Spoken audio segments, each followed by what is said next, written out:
Okay, good morning and good afternoon. I want to start our call today by sharing a video of a man that I had the privilege of meeting a number of years ago. His name is Kyle Maynard. Kyle was born as a quadruple amputee. His arms stopped developing just a little above the elbows and his legs just a little above the knees. And I want to share a video of his where he shares his experience in climbing to the top of Mount Kilimanjaro. What an incredible feat that he accomplished under the circumstances that he was in.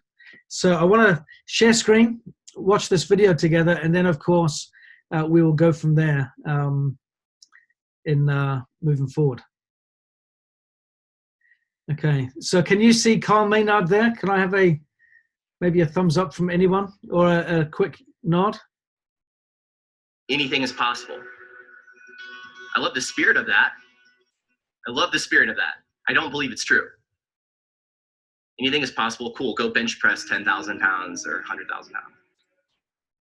But what I think is actually more effective is really to go and say, to tell the truth to ourselves, to actually know our limits, to truly know our limits. And to truly know our limits, we have to go and test those limits. Without that, it's just an assumption. The first time actually on Kilimanjaro, what I thought was I found myself on the fourth night in the trip and I was completely physically broken. Bear crawling for 6 to 7 hours a day. My arms were swelling up, my feet. The pain gotten to be really intense and I thought, I'm done. It's only 4 days. We projected that was going to take us 15 days to reach the summit. I thought that next morning I'm going to get up and I'm going to go in helicopter out. On Aconcagua is the same day and the fourth day. And this day in particular, you see in this photo, it was close to 1,000 pull-ups through these ice fields called penitentes. And got to the top of this thing. It was a scree field where I'm just sliding down faster than I could go and climb. And all of a sudden I get to the top of the scree field, is physically more exhausted than I'd ever been. And my guide yells, "Rock!" And watermelon-sized boulder releases, goes by a foot away from my head as I dove under a rock. I'm questioning that night too, as in the tent, just laying there crying, thinking, why am I here?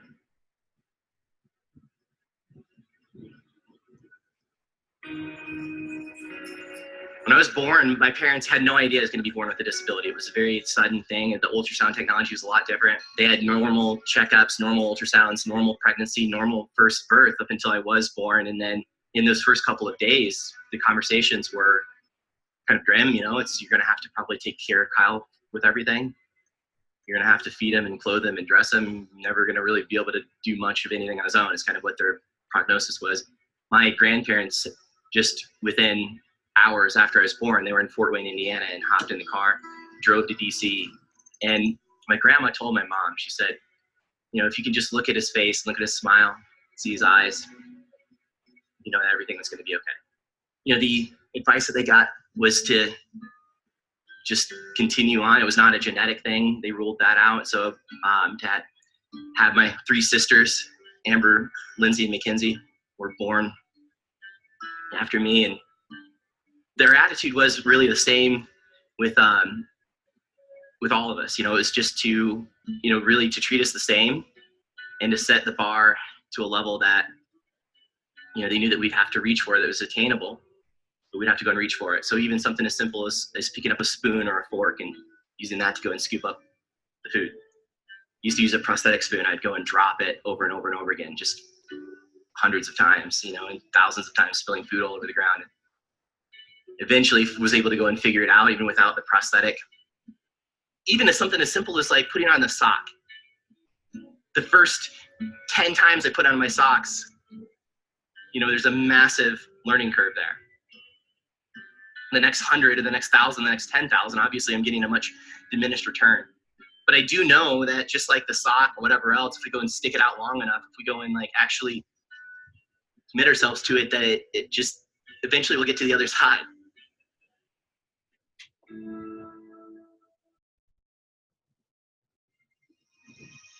It was our last day, wake up at 6 a.m.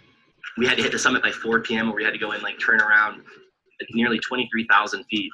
The summit was in sight I wasn't moving fast enough. And I had a moment of just feeling sorry for myself and thinking, like, we've been here for 17 days. I'm not going to go and make this now. I'm going to be literally 100 meters from the summit.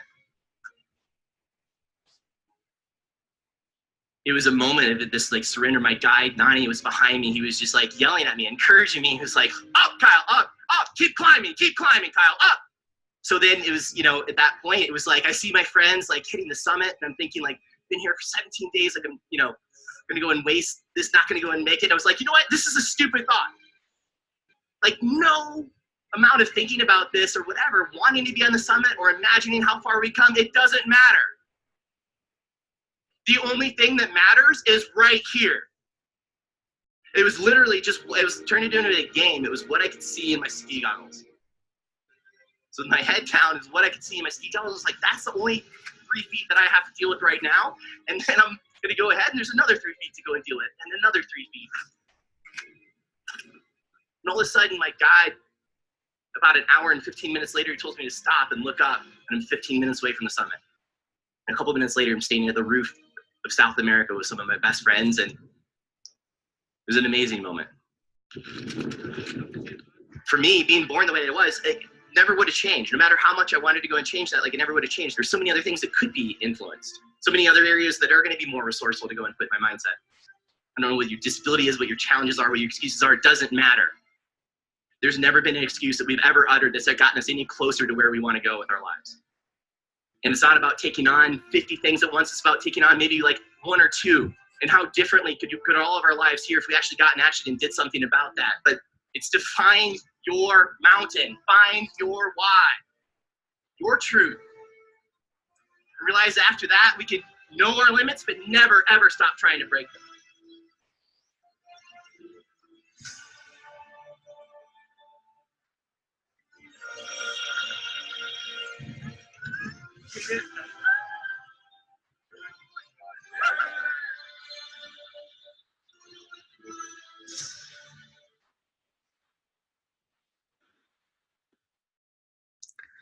Okay, I hope that came through nice and clear and you could see the video and hear the message. Did it come through all right? Could you see and hear it okay?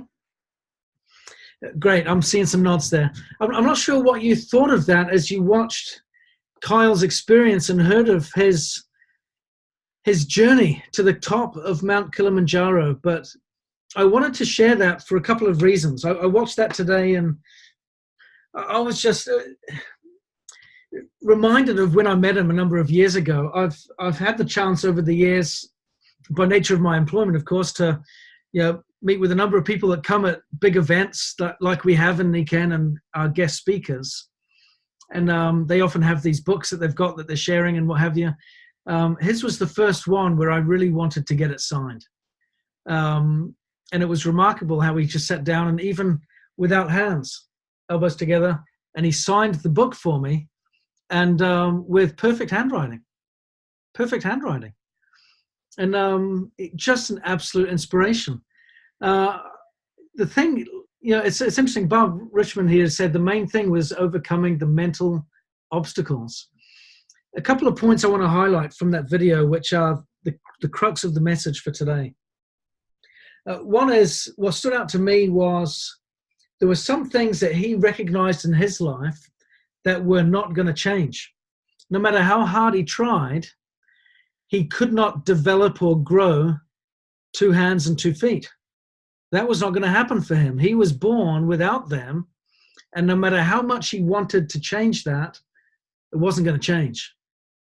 Now, for each of us in our lives, there will be certain things that will exist that may be unchangeable. However, they don't have to be barriers. They don't have to be obstacles. In fact, in many instances, it can be the very thing that we can use to turn our lives around and get something far better as a result.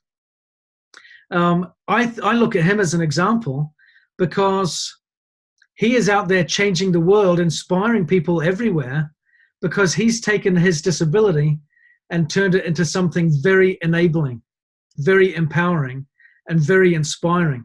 And why is it working that he is out there sharing with everyone and making a difference in their lives? Why are so many people being affected by his story? because they relate. Even though they might have the arms and legs, maybe they don't have his set of circumstances. What they might share is the emotion of the adversity that they face, wherever that may come from in their lives. We all face adversity and opposition, don't we? But the critical thing is that we begin first, as he said, by choosing our mountain, knowing that we're going to climb it, and then climbing to the top and not backing down. Interesting that his trip was 17 days, 2 days longer than he expected, but after day 4, he wanted to throw the towel in and get a helicopter out of there. But he didn't. Even though he was lying in his tent at night crying, even though boulders were falling. And can you imagine climbing to that top of that mountain, like he said, bear crawl style? His face that close to the snow every day. That must have just been incredible. But the message that I took from that was this. One, we're all going to have things that hold us back that maybe we think define us when they could in fact be enabling powers in our lives if we have a different perspective. Yeah, so let's start by understanding or asking ourselves, what barriers do I face right now in my life in building my business that in fact may not be a barrier at all? That if I had Kyle Maynard's attitude and perspective, would in fact perhaps be something empowering to me. For example, if we were in his shoes, we would probably think, I'm never going to be able to write my own name. I don't have fingers and thumbs, and yet he can write perfectly fine. We might think, I could never climb to the top of Mount Kilimanjaro. I don't have any legs, and yet he climbs it. In fact, I've got 2 arms and 2 legs. I don't think I could climb to the top of Mount Kilimanjaro. I'm not fit enough. I would need to get some practice in first in order to do that. But it certainly left me thinking I might add that to my bucket list. So first of all, what limiting beliefs do we have that we can change by getting a proper perspective on what truly is an obstacle and what isn't? Because he gives us an example here that most things that we think are obstacles really aren't. Yeah. The next thing was, in order to do that, we need to know what mountain we're on in order to climb to the summit. And we've got to have a why to do it.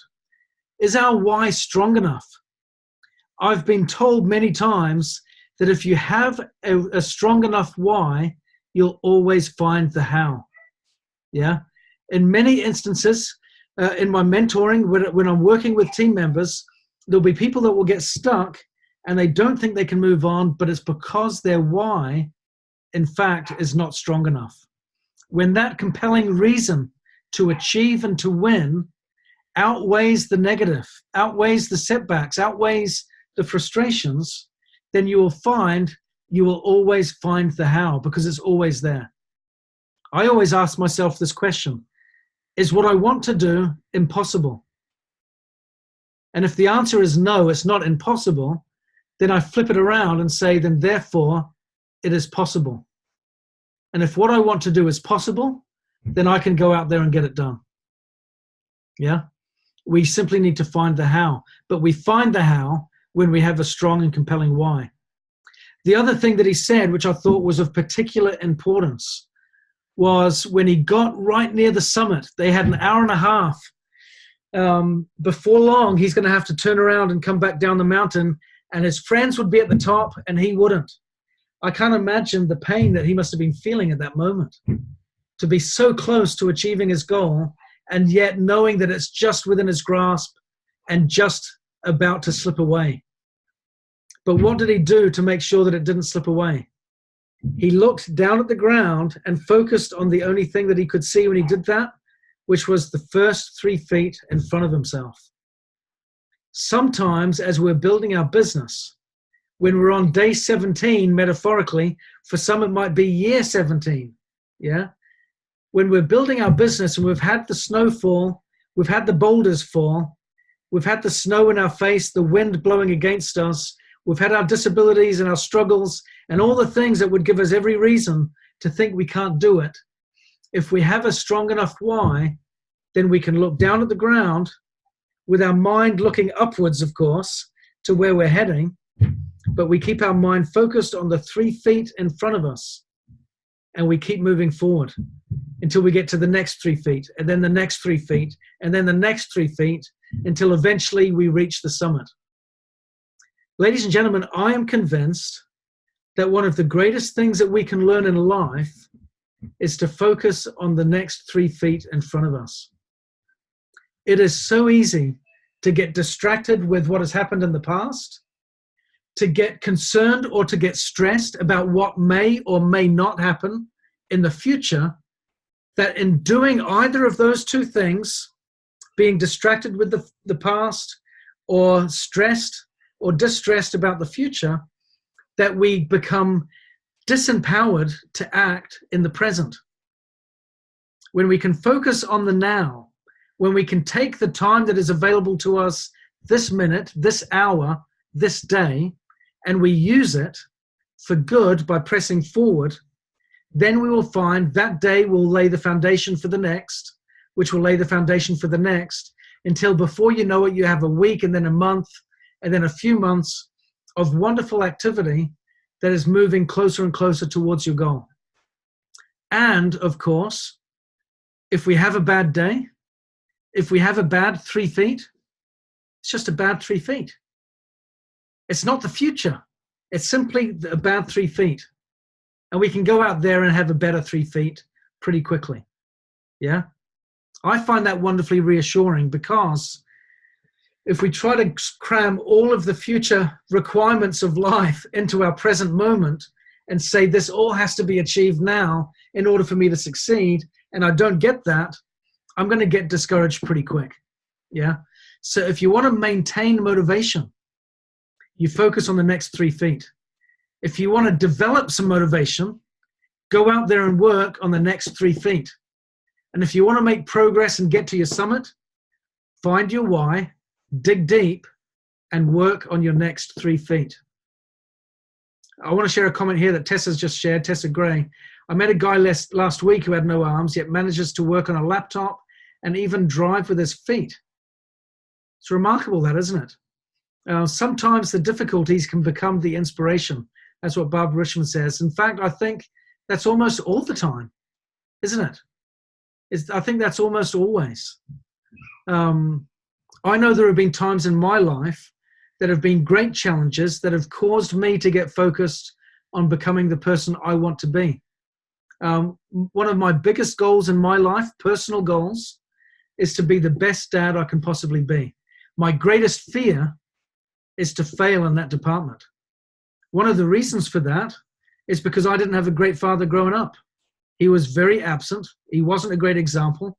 He caused a lot of trauma for our family, and it was very, very difficult. And as a consequence of those experiences that were very negative, I had a goal coming out of that no matter what, with me in charge, I'm going to be a different kind of dad. We can all have those opportunities turned to us for our advantage. Whatever we think is holding us back, that is labeling us negatively, whatever we think is our barrier, in many instances can be the very catalyst for our greatest improvement, for our greatest change for good. So if you're struggling to get your time in balance, if you feel, how can I do this because I'm a busy mum, you may actually find that you'll end up doing it because you are a busy mum. It may be that very element is what helps you to become the brand that you want to be in your business, that will attract other people, that will help people to relate to you in the way that Kyle Maynard has an audience that relates to him. Because when we share authentically the challenges that we face, not just that we're facing them, but critically our strategies and our willingness to conquer and to overcome, what we find is people relate in an overwhelming way. I have been blown away time and time again when I've strived my best to be authentic when I'm speaking to big audiences, when I've been traveling in my business, to share my struggles, my challenges, and the things that have been opposition for me, to find so many people come up afterwards and say, I felt you were talking just to me then. Did you know that this just happened in my life? And I didn't, of course, but they felt like what I was sharing then my solutions to my problems became solutions to theirs. And I truly believe, ladies and gentlemen, that if we want to get to any summit, it's simply by climbing upwards, isn't it? The summit is never at the bottom. It's never on a nice coast ride down the hill. You know, it would be great if that was the case, wouldn't it? That we start at the top and we coast down to the bottom of success. But that's the complete opposite of how it works. If we want to achieve success, we don't coast downwards. We climb upwards. And sometimes we have to lie in those lonely tents. Sometimes we have to jump out of the way of falling boulders. Sometimes we get an extra few days tagged on to an already overly strenuous trip. But when we have a compelling why, what we get at the top is something that very few people ever get to experience. That wonderful view from the top of, metaphorically, Mount Kilimanjaro with your best friends. What would he trade for that? I guarantee you nothing. I bet you those 17 days of stress and toil he will talk about for the rest of his life. And I bet you that he will have inspired thousands upon thousands of people by the time he dies as a result of those 17 days he spent bear crawling to the top of that mountain. So, what are we going to bear crawl to the top for? What are we going to get our face in the snow for? What are we willing to get really tired and sweaty and exhausted and worried for? Because it's going to change our lives and countless other lives too. When we have a why, we always find the how.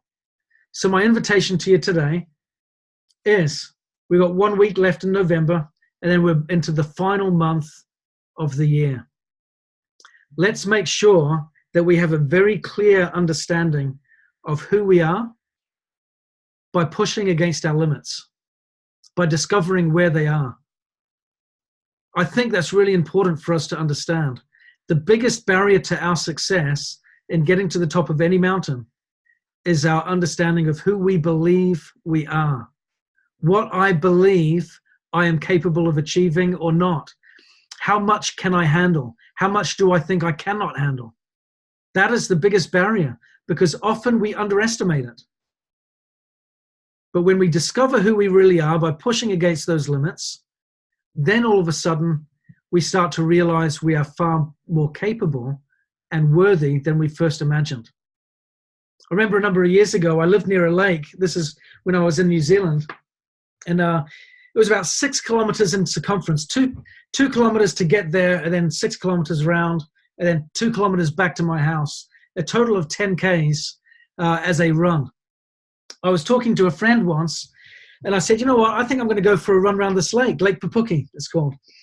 And he goes, that's about 10K. You can't do that. Right? You're not a runner. You've not been, you know, I'd recently come home from a long trip away where I hadn't really had the chance to do that kind of thing for a long time. And he said, I don't think you can do it. So I set out straight away to do this run.